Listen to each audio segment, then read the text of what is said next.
अगर हमें लगता है कि पृथ्वी बस एक शांत नीले और भूरे रंग का गोला है, तो हमें दोबारा सोचने की जरूरत है। असल में ये एक बहुत बड़ा और लगातार चलने वाला कंस्ट्रक्शन साइट है। सतह के ठीक नीचे और ठीक ऊपर हर एक सेकंड कुछ बेहद शक्तिशाली और अदृश्य ताकतें, जिन्हें जियोमॉर्फिक प्रोसेसेस कहा जाता है, बिना रुके काम कर रही हैं।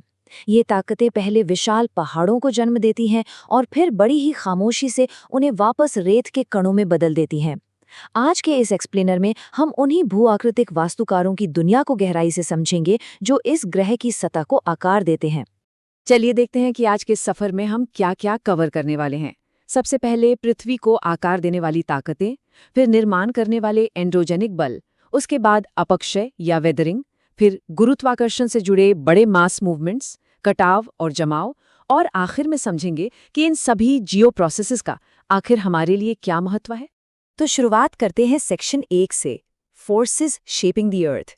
जियोमॉर्फिक प्रोसेसेस असल में वो भौतिक दबाव और रासायनिक क्रियाएं हैं जो बड़ी ही खामोशी से हमारी पृथ्वी की सतह और बनावट को पूरी तरह से बदल देती हैं। इस पूरी कहानी में दो मुख्य किरदार हैं, या यूं कहें कि दो विपरीत ताकतें हैं, एंडोजेनिक और एक्सोजेनिक प्रोसेसेस। इसे ऐसे समझिए, एंडोजेनिक प्रोसेसेस वो भारी भरकम मशीनरी हैं जो जमीन के अंदर से काम करती हैं, नई सतहें, पहाड़ और पठार बनाती हैं, एकदम बिल्डर्स की तरह। और दूसरी तरफ है एक्सोजेनिक प्रोसेसेस, जैसे हवा, पानी और बर्फ। ये एक मूर्तिकार यानी स्कल्प्टर की तरह काम करते हैं, जो इन नई बनी संरचनाओं को लगातार तराशते हैं, तोड़ते हैं और मलबे को बहा ले जाते हैं। एक बनाता है तो दूसरा उसे मिटाने में जुट जाता है। कमाल का बैलेंस है ना? अब आते हैं सेक्शन 2 पर, द बिल्डर्स, एंडोजेनिक प्रोसेसेस। निर्माण करने वाली इन ताकतों के पीछे की बेहिसाब ऊर्जा सीधे पृथ्वी के गर्भ से आती है, जो सबसे बड़ी भौगोलिक घटनाओं को जन्म देती है। इन इंटरनल फोर्सेस की जब बात होती है तो एक बड़ा ही भारी भरकम शब्द सामने आता है, डायस्ट्रॉफिज्म। सुनने में थोड़ा टेक्निकल लगता है, पर इसका सीधा सा मतलब है वो सारी प्रक्रियाएं जो पृथ्वी के क्रस्ट को हिलाती हैं या ऊपर उठाती हैं। इसे मुख्य रूप से 4 विशाल क्रियाओं में देखा जा सकता है। ओरोजेनिक प्रक्रियाएं, जो क्रस्ट को मोड़कर पहाड़ों की लंबी श्रृंखलाएं बनाती हैं। एपिरोजेनिक प्रक्रियाएं, जो पूरे के पूरे महाद्वीपों को थोड़ा ऊपर उठा देती हैं। भूकंप, जो अचानक हलचल पैदा करते हैं। और प्लेट टेक्टोनिक्स, जो पृथ्वी की विशाल प्लेटों को क्षैतिज रूप से खिसकाते हैं। आगे बढ़ते हैं सेक्शन 3 पर, द स्कल्प्टर्स, वेदरिंग एक्सप्लेन्ड। बाहरी ताकतें डेन्यूडेशन का काम करती हैं, मतलब सतह को उधेड़ना या घिसना। और इसका सबसे पहला कदम है वेदरिंग यानी अपक्षय। अपक्षय मुख्य रूप से 2 तरह से काम करता है, केमिकल और फिजिकल। केमिकल वेदरिंग में ऑक्सीजन और पानी मिलकर चट्टानों को रासायनिक स्तर पर गलाते हैं, यानी उनका डीकॉम्पोजिशन करते हैं। वहीं दूसरी तरफ फिजिकल वेदरिंग में गुरुत्वाकर्षण, तापमान के बदलने से होने वाला फैलाव और पानी का दबाव चट्टानों को फिजिकली तोड़ देते हैं, जिसे डिसइंटीग्रेशन कहते हैं। ध्यान देने वाली बात यह है कि ये पूरी तरह से एक इन सिटू या ऑन साइट प्रोसेस है, मतलब चट्टान जहां है वहीं बिना हिले डुले टूटने लगती है। अब यहाँ एक बहुत ही हैरान करने वाली बात आती है। मौसम और रसायनों के अलावा कुछ ऐसे एजेंट्स भी हैं जिनके बारे में हम शायद ही सोचते हैं, जैसे केंचुए, दीमक और चूहे। जी हाँ, ये छोटे छोटे जीव भी वेदरिंग में एक बहुत बड़ा रोल प्ले करते हैं। जब ये मिट्टी या चट्टानों में बिल बनाते हैं तो वे असल में दरारों को चौड़ा कर रहे होते हैं। इससे हवा, नमी और केमिकल्स को चट्टान के और गहरे हिस्सों तक पहुंचने का रास्ता मिल जाता है। एक तरह से ये छोटे जीव बड़े पहाड़ों को अंदर से खोखला करने में मदद करते हैं।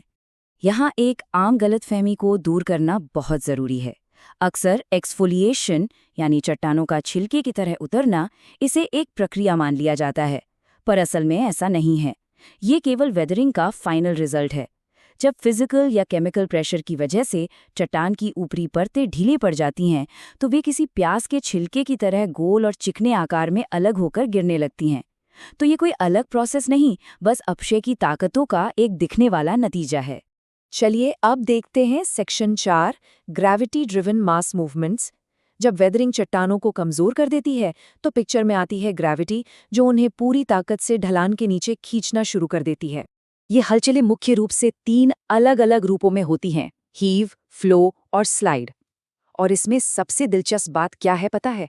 यहाँ हवा, पानी या बर्फ मलबे को बहाकर नहीं ले जाते, बल्कि मलबा खुद इतना भारी और तेज होता है कि वो गिरते वक्त अपने साथ हवा, पानी और बर्फ को नीचे खींच ले जाता है। जब ये प्रोसेस बहुत तेजी से और सूखे मलबे के साथ होती है तो हम इसे लैंडस्लाइड या भूस्खलन कहते हैं। इनके अलग अलग और काफी डरावने रूप होते हैं। स्लम्प में मलबा फिसलते वक्त पीछे की तरफ घूमता है। डेब्रीज स्लाइड में मलबा बिना घूमे बस तेजी से सरकता है। डेब्रीज फॉल एकदम फ्री फॉल की तरह है, सीधे एक खड़ी चट्टान से नीचे। और रॉक स्लाइड में चट्टानों के बड़े बड़े टुकड़े दरारों के सहारे फिसल जाते हैं। मलबे के टूटने और गिरने का यही तरीका तय करता है कि नुकसान कितना बड़ा होगा। अब आते हैं सेक्शन 5 पर, इरोजन एंड फाइनल डिपोजिशन। इस भारी तोड़ फोड़ के बाद अब बारी आती है प्रकृति की क्लीनिंग टीम की। यहाँ एक बहुत ही जरूरी पॉइंट है। हालांकि वेदरिंग कटाव यानी इरोजन में मदद करती है, पर इरोजन होने के लिए वेदरिंग का होना कोई अनिवार्य शर्त नहीं है। मतलब बहती हुई नदियां या तेज हवाएं इतनी शक्तिशाली होती हैं कि वे बिना पहले से कमजोर हुई चट्टानों को भी सीधे काटकर अपने साथ बहा ले जा सकती हैं। इरोजन अपने आप में एक आज़ाद और बहुत ही ताकतवर फोर्स है।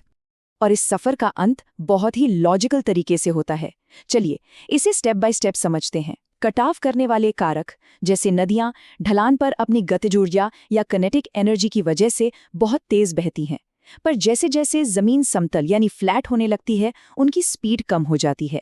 स्पीड कम होने से क्या होता है? पानी या हवा में भारी मलबे को आगे ले जाने की ताकत नहीं बचती और वो मलबा धीरे धीरे नीचे बैठने लगता है।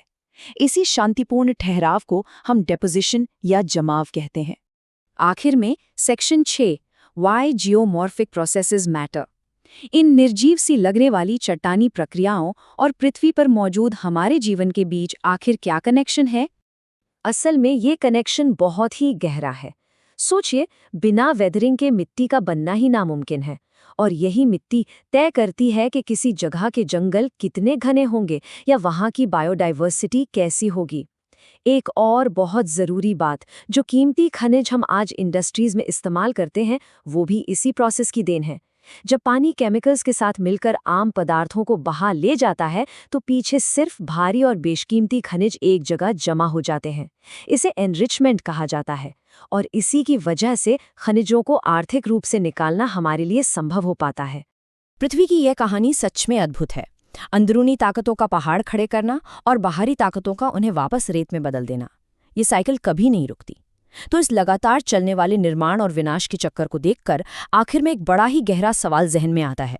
जैसे जैसे पृथ्वी लगातार अपनी ही सतह का पुनर्निर्माण और कटाव कर रही है, तो इस वक्त सतह के ठीक नीचे छुपा हुआ कौन सा प्राचीन खजाना या रहस्य बाहर आ रहा है, या फिर ऐसी कौन सी नई चीज है जो हमेशा के लिए दफन हो रही है? ये एक ऐसा ख्याल है जो हमें इस पृथ्वी की खामोश लेकिन शक्तिशाली गतिशीलता को एक बिल्कुल नए नजरिए से देखने पर मजबूर कर देता है।